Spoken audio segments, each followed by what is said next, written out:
जय हिंद। आज देखिए हम लोग इस क्लास में पढ़ेंगे।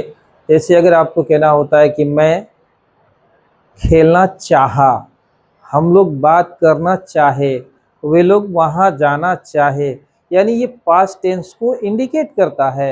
यानी इस तरह की जो सेंटेंस बनाना अगर आप चाहते हो कि जैसे मैं घर जाना चाहा, मैंने जाना चाहा लेकिन गया नहीं, इस तरह के जो सेंटेंस होते हैं उसे बनाने के लिए एक स्ट्रक्चर का इस्तेमाल होता है जो इस प्रकार होता है। तो आइए इस चीज को हम लोग देखते हैं। यहाँ पे जैसे देखेंगे आप कि सबसे पहले हम लिखेंगे सब्जेक्ट, सब्जेक्ट के बाद लिखेंगे वांटेड, यानी जो वांट है ना इसका जो है V3 हो जाएगा वांटेड, V2 भी जो है वांटेड ही होगा, V3 भी वांटेड, बाद हम 2 लगा देंगे plus V1 plus other word plus full stop. अब यहाँ हम देखेंगे इस स्ट्रक्चर के साथ जो है हिंदी से इंग्लिश बनाना सीखेंगे कि इस स्ट्रक्चर पे कैसे जो है हम हिंदी को इंग्लिश में ट्रांसलेट करते हैं। जैसे अगर हमने कहा कि मैं गाड़ी खरीदना चाहा, मैं आपसे मिलना चाहा, तो इस तरह की जो सेंटेंसेज होते हैं आइए इस स्ट्रक्चर को सीखते हैं। जैसे मान लीजिए एग्जाम्पल में देखेंगे मैं गाड़ी खरीदना चाहा, खरीदना चाहा, यानी इसका जो हिंदी सेंस निकलेगा ना वो होगा चाहा चाही चाहे। हिंदी सेंस क्या निकलेगा? चाहा चाही चाहे। अब यहाँ देखेंगे कि इस तरह के जो सेंटेंस होंगे इसको बनाने के लिए सबसे पहले हम यहाँ पे देखेंगे कि सब्जेक्ट कौन सा है। सब्जेक्ट यहाँ क्या है? हिंदी है मैं का इंग्लिश हो जाएगा आई। आई के साथ अब हम यहाँ पे लास्ट में जाएंगे। कोई भी बड़ा से बड़ा सेंटेंस हो और उसे अगर हमें बनाना हो तो सबसे पहले हम सब्जेक्ट देखते हैं और उसके बाद लास्ट में चले जाते हैं, उसकी पहचान देखते हैं। अब यहाँ इसके चाहा के लिए हम लिखेंगे वांटेड, वांटेड टू। अब इसके बाद बैक होंगे, बैक होंगे तो हमें क्या मिल रहा है? खरीदना। अब खरीदना का इंग्लिश क्या हो जाएगा? बाई हो जाएगा, यहाँ लिखेंगे बाई। अब क्या खरीद रहे हैं? तो गाड़ी, तो यहाँ लिखेंगे ए कार।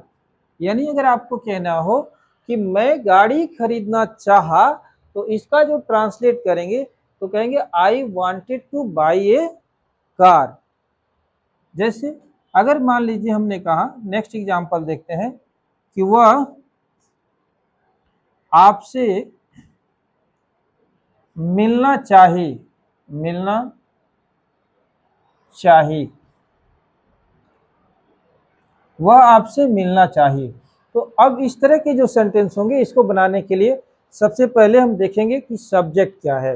यहाँ हम देख रहे हैं कि वह आपसे मिलना चाहिए, यानी ये जो सेंटेंस है वो ऑलरेडी फीमेल को इंडिकेट कर रहा है। तो इस कंडीशन में यहाँ वह का इंग्लिश क्या हो जाएगा? सी हो जाएगा। सी के साथ अब आएंगे लास्ट में यहाँ पे। अब चाही, चाही का जो इंग्लिश होगा वो होगा वांटेड टू, यहाँ लिख देंगे वांटेड टू। अब यहाँ से बैक होंगे यानी मिलना, यहाँ जो है मिलना का इंग्लिश हो जाएगा मीट। अब बच रहा क्या? आपसे, आपसे का इंग्लिश हो जाएगा यू। इस तरह करके जो है हम बड़े से बड़े सेंटेंस को भी आसानी से ट्रांसलेट कर सकते हैं। नेक्स्ट एग्जांपल देखते हैं। राम गीत गाना चाहा, गाना चाहा। अब इसको बनाने के लिए राम गीत गाना चाहा तो सबसे पहले हम देखेंगे कि इसमें सब्जेक्ट क्या है। यहाँ सब्जेक्ट है राम, तो लिखेंगे सबसे पहले राम। अब चाहा का इंग्लिश क्या हो जाएगा? Wanted to.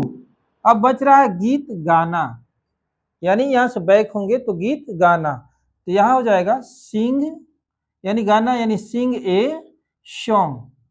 यानी अगर आपको कहना हो कि राम गीत गाना चाहा तो आप कहेंगे Ram wanted to sing a song. आइए नेक्स्ट एग्जांपल देखते हैं। अगर मान लीजिए आपने कहा कि वे लोग टहलना चाहे, वे लोग टहलना चाहे, तो इस तरह के जो सेंटेंस होंगे इसको बनाने के लिए सबसे पहले देखेंगे सब्जेक्ट क्या है। तो यहाँ सब्जेक्ट हम देख रहे हैं वे लोग हैं, तो वे लोग के लिए लिखेंगे दे। और चाहे यानी चाहना, चाहे, इसके लिए लिखेंगे वांटेड, वांटेड टू। अब बच रहा है क्या, टहलना, तो टहलना का इंग्लिश हो जाएगा वॉक, यानी दे वांटेड टू वॉक, इसका अर्थ हो जाएगा वे लोग टहलना चाहे। इस तरह करके जो है बहुत से सेंटेंस को बना सकते हैं। जैसे मैं मोबाइल खरीदना चाहा, I wanted to buy a mobile. हम लोग सुबह में टहलना चाहे, तो we wanted to walk in the morning. वे लोग बात करना चाहे, दे वांटेड टू टॉक। इस तरह करके जो है हम इस सेंटेंस को, इस स्ट्रक्चर पर अच्छे तरह से जो है बहुत से सेंटेंस को बना सकते हैं।